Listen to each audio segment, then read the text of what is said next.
Злоупотребата на детскиот труд расте, питачењето се зголемува, алармантни се бројките на децата кои што воопшто не одат на училиште, покажува последниот извештај за почитување на правата на децата на невладината Медјаши.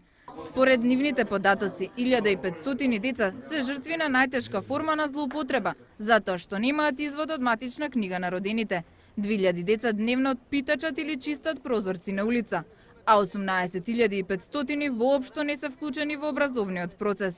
Од Медјаши бараат посериозен пристап и конкретни мерки од власта, за која велат за многу од овие негативни појави нема ниту основни статистички податоци. За да се реши проблемот со маргинални, ранливи групи на деца во Македонија, пред се роми и останати категории, кога говорам за ранливи групи, мислам и за сиромашни семејства, државата треба да обезбеди задолжително и бесплатно предучилишно образование. На овој начин сакаме да потенцираме дека ќе се реши проблемот со сиромаштија, исклученост на децата образование и злоупотреба на детскиот труд. Без нивно вклучување во градинка на време не може да се реши овој децениски проблем со злоупотреба на детскиот труд.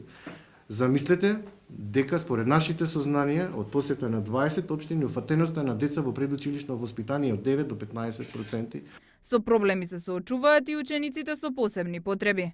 Над 80% од редовните училишта во Република Македонија се вклучени дечиња со посебни образовни потреби.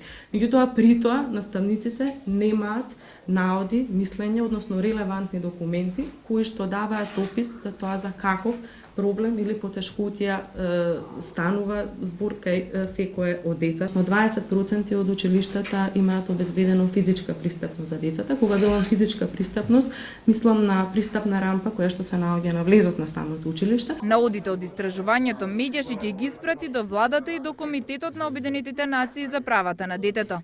Од владата се бара отварање на прифатилишта за деца жртви на злоупотреби, постојана евиденција, измена на законот за малолетничка правда, едукација и психичка поддршка.